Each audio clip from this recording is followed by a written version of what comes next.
Po, ndërkohë, përsa i përket çështjes Partizani, dosjes Partizani, kemi rrëzim të kërkesës së zotit Berisha, por gjithashtu edhe të pandeurve të tjerë. Si është argumentuar diçka e tillë nga ana e GKK?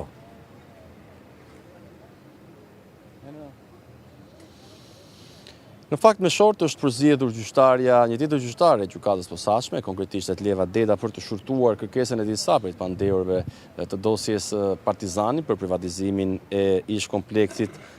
sportiv, ku gjyqtarja Etleva Deda pasi ka konstatuar këto kërkesa, i ka gjetur të papërligjura, sa i takon qoftë përjashtimit të gjyqtarës, por ka patur të kërkesat të tjera procedurale nga ana e avokatëve të personave të marrë të pandehur për dosjen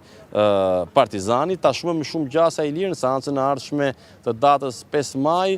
nuk do të kemi më as pengesat të tjera për shkaqe procedurale për të patur një vendimarrje nga ana e gjykatës për kalimin ose jo të dosjes Partizani për gjykim. Kujtoj këtu që avokatët kanë kërkuar kthim të akteve dhe plotësim të hetimeve në prokurorinë e posaçme ose pushimin e çështjes, pasi sipas tyre nuk ka asnjë fakt penal, të paktën në fabulën e ngritur nga prokurorët e kësaj dosje, konkretisht prokurorët Arben Kraja dhe Enkereta Milonaj, që kanë hetuar për më shumë se 3 vite mbi procedurat e ndjekura për privatizimin e ish klubit sportiv Partizani, ku i pandehur është marrë dhe ish kryeministri Berisha, ndërkohë që nga ana tjetër avokatët kanë mohuar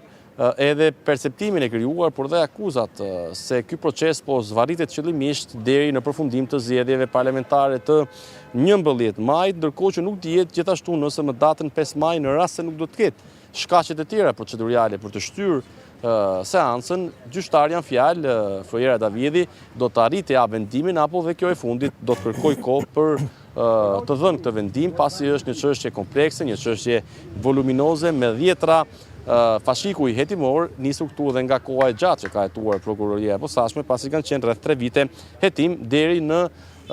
fillimisht lëshimin e masave të sigurisë për personat e dyshuar, e mëtej në mbylljen e hetimeve dhe dërgimin e çështjes për gjykim. Dhe nga ana tjetër, gjyqtarja në fjalë, e cila pritet që të marrë këtë vendim, Floriera Davidi, për cilën nuk kërkua përjashtimi, është edhe gjyqtarja e cila i hoqi masën e sigurisë ish kryeministrit Sali Berisha, i cili u mbajt për rreth një vit i izoluar në masën e sigurisë, arrest në shtëpi, në banesën e tij në rrugën Mustafa Matohiti. Ndërkohë ish kryebashkiaku i Kuksit duket se ka një apelim për çfarë?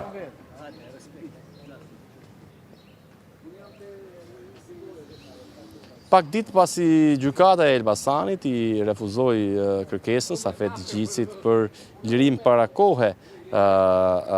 avokatët e këtij të fundit janë drejtuar me një ankim gjykatës apelit të jurisdiksionit të përgjithshëm, ku ditën e sotme është zhvilluar edhe seanca e parë. Gjykata e apelit me jurisdiksion të përgjithshëm ka caktuar edhe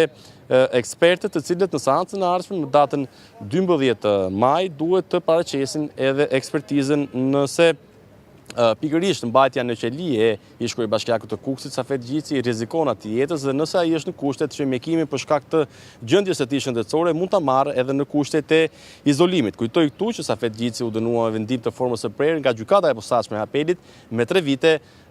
burg me gjykim të shkurtuar. Faleminderit shumë për gjitha detajet e përcjella, për gjitha ato që ka ndodhur ditën e sotme në SPAK.